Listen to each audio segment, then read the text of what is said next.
আপোনালোকৰ কাৰণে আৰু এটা নতুন ভিডিঅ' লৈ আহিছোঁ। সেইটো ভিডিঅ' হ'ল যিহেতু পঞ্চায়ত ইলেকশ্যন আহি গ'ল, এতিয়া কিন্তু 2025 চনৰ পঞ্চায়ত ইলেকশ্যনৰ নতুন ভোটাৰ তালিকাখন আহি গ'ল। যদি আপোনালোকৰ ভোটাৰ তালিকাত নাম থাকে তেনেহ'লে কিন্তু আপোনালোকে এইবাৰ পঞ্চায়ত ইলেকশ্যনটো দিব পাৰিব। কেনেকৈ আপোনালোকে 2025 চনৰ নতুন ভোটাৰ তালিকাখন চেক কৰিব যে আপোনালোকৰ নাম লিষ্টত আহিছে নে অহা নাই, বা আপোনালোকে এইবাৰ পঞ্চায়ত ভোট দিব পাৰিব নে নোৱাৰে। মই আজি এইটো ভিডিঅ'ত আপোনালোকক সম্পূৰ্ণ প্ৰচেছ দেখুৱাই দি আছোঁ। কেনেকৈ আপোনালোকে 2025 চনৰ নতুন ভোটাৰ তালিকাখন চেক কৰিব চাই লওক। এতিয়া আপোনালোকে ফাৰ্ষ্ট আপোনাৰ মোবাইলৰ যিকোনো এটা ব্ৰাউজাৰ অ'পেন কৰি ল'ব। আপোনালোকে ইয়াত লিখিব ভোটাৰ লিষ্ট ডাউনলোড, লিখি চাৰ্চ কৰি দিব। এতিয়া আপোনালোকে অলপমান তলত আহি যাব, ইয়াত চাব দিয়া আছে ইলেক্ট্ৰিকেল ৰোল। এতিয়া আপোনালোকে সেইটো অপশ্যনৰ ওপৰত ক্লিক কৰিব। মই কিন্তু আপোনাৰ সুবিধাৰ কাৰণে অপশ্যনৰ লিংকটো মোৰ ডিছক্ৰিপশ্যনত দি দিছোঁ। আপোনালোকে ডাইৰেক্ট ক্লিক কৰি ফাৰ্ষ্ট এইটো অপশ্যনত আহি যাব। অহাৰ পিছত ইয়াত চাব, ইয়াত দিয়া আছে electoral roll PDF electoral roll for the year 24 and 25। এতিয়া আপোনালোকে সেইটো অপশ্যনৰ ওপৰত ক্লিক কৰিব। এতিয়া কিন্তু আপোনাৰ ওচৰত আৰু এটা নিউ পেজ অ'পেন হৈ যাব এনেকুৱাকৈ। ইয়াত কিন্তু অলৰেডি ষ্টেট নাম আছাম চিলেক্ট কৰা আছে, তলত চাব দিয়া আছে চিলেক্ট ডিষ্ট্ৰিক্ট। এতিয়া আপোনালোকে আৰু আছাম চিলেক্ট কৰিব নালাগে। এতিয়া আপোনালোকে ডিষ্ট্ৰিক্টৰ ওপৰত ক্লিক কৰিব, ইয়াত আহি যাব ডিষ্ট্ৰিক্টৰ নাম।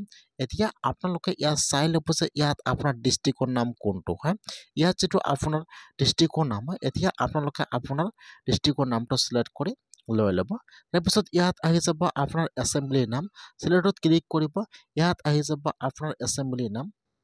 যদি আপোনালোকে আপোনাৰ এছেম্বলিৰ নাম নাজানে তেনেহ'লে আপোনালোকে আপোনাৰ ভোটাৰ ID কাৰ্ডৰ পিছফালে চাব, তাত কিন্তু আপোনাৰ এছেম্বলিৰ নাম দিয়া আছে। এতিয়া আপোনালোকে ইয়াত আপোনাৰ এছেম্বলিৰ নামটো চিলেক্ট কৰি লৈ ল'ব।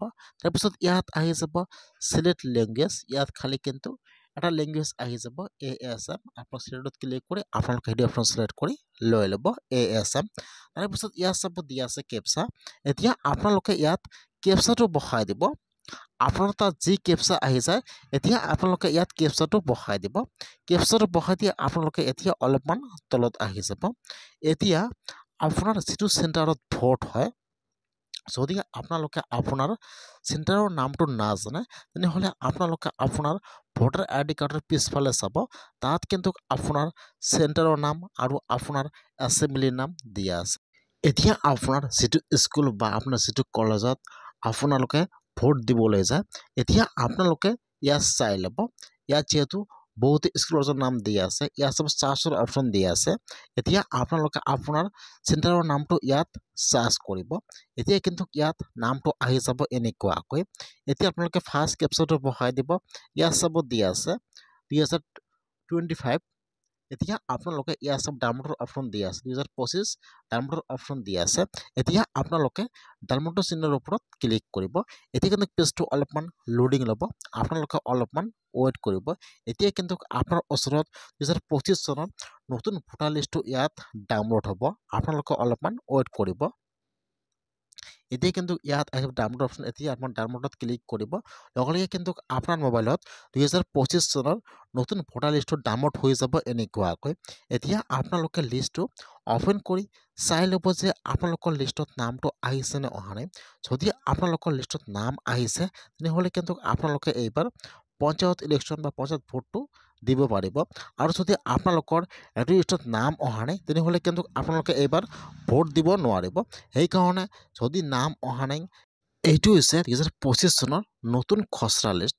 যদি আপোনালোকে এতিয়াও লিষ্টটো চোৱা নাই তেনেহ'লে আপোনালোকে আজিয়ে লিষ্টটো ডাউনলোড কৰি চাই লওক যে আপোনালোকৰ লিষ্টত নামটো আহিছে নে অহা নাই। 25 চনৰ